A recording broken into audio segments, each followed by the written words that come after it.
Salut, Clap de Fin vous accueille pour une nouvelle analyse du trailer de l'épisode 14 de The Walking Dead, Still Gotta Mean Something. Ça peut encore vouloir dire quelque chose.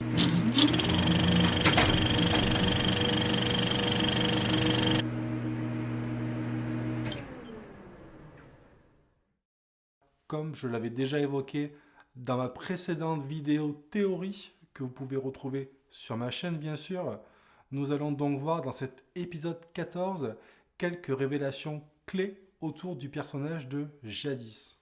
Et oui, Jadis nous avait ébloui de sa présence malgré une énorme et moche facilité scénaristique dans le final de l'épisode 12 où justement elle capturait Negan. Dans un premier extrait proposé par EMC, nous retrouvons donc Jadis dans deux temporalités différentes. Nous retrouvons tout d'abord Jadis lors de l'attaque de Simon qui s'est déroulée durant l'épisode 2.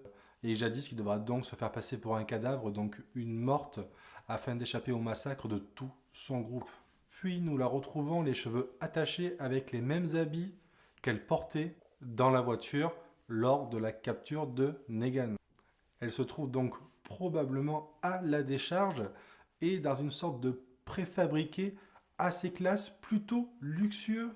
Et ce qui tranche vraiment avec l'idée qu'on se faisait des scavengers finalement. Ouais, et ce groupe à l'apparence vraiment miséreuse, hein, on s'en rappelle, cachait finalement très bien son jeu. Et donc oui, à travers les yeux de Negan, nous pourrions donc découvrir quelques mystères encore non élucidés, tels que la présence de l'hélicoptère, d'un héliport, de panneaux solaires, de technologies qui gravitent autour du personnage de Jadis. Et dans un autre extrait, nous revenons à la Hilltop avec une conversation entre Daryl, Rosita et Maggie, dans laquelle Maggie, bien sûr, évoque le problème de munitions des sauveurs qui clairement manquaient à l'appel lors de leur dernier assaut. Et oui, finalement, Rosita leur dit que bien sûr, elle qui a un vrai background avec Eugène, qu'elle connaît depuis longtemps, et donc oui, Eugène pourrait très facilement remédier à ce problème, à ce manque de ressources. Et nous retrouvons donc Rosita et Daryl très proches de l'avant-poste où se trouve justement Eugène. Une confrontation Eugène-Rosita risquerait de faire des étincelles. Ça me plairait vraiment de voir une scène comme cela. Et justement, ce serait une scène qui permettrait à Eugène de basculer en leur faveur et justement de tourner le dos aux sauveurs.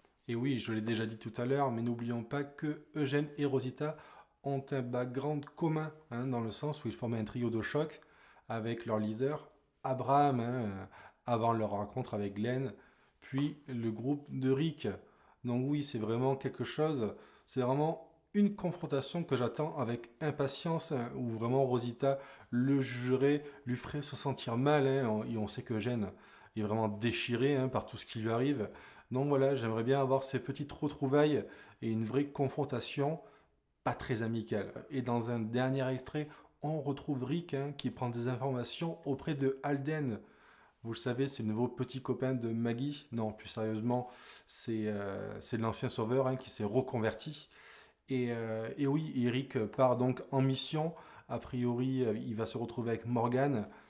Bon, j'ai beaucoup de mal à voir un petit peu les tenants et les aboutissants de leur mission, mais en tout cas, l'action devrait clairement se dérouler avec eux. A noter au passage que la Hilltop se retrouve encerclée de walkers suite à l'assaut et que le bruit que cela a causé, on imagine que les walkers environnants se sont rassemblés autour de la Hilltop Company. Je trouve qu'il y a plusieurs plans qui insistent là-dessus, donc peut-être qu'on pourra assister en fin de saison à une destruction de la Hilltop, je ne sais pas, mais en tout cas, voilà. Voilà, j'espère que vous aurez apprécié cette courte vidéo. Il n'y aura pas cette fois-ci de partie théorie, mais vous pourrez tout de même retrouver ma précédente vidéo théorie sur la chaîne. Quant à moi, je vous retrouve très vite pour une critique et une analyse du pilote de la nouvelle série EMC que j'ai nommée The Terror, qui s'annonce de très bonne qualité. Je profiterai de cette même vidéo pour lister mes 5 recommandations des nouvelles séries de ce premier trimestre 2018. Donc voilà, comme toujours, si vous avez aimé la vidéo, N'hésitez pas à la partager, à vous abonner, à mettre un petit pouce bleu. Ça fait toujours plaisir de se sentir soutenu et encouragé dans ce long et dur périple qu'est l'aventure YouTube. Donc voilà, je vous dis à très bientôt. Prenez soin de vous, restez connectés. Salut!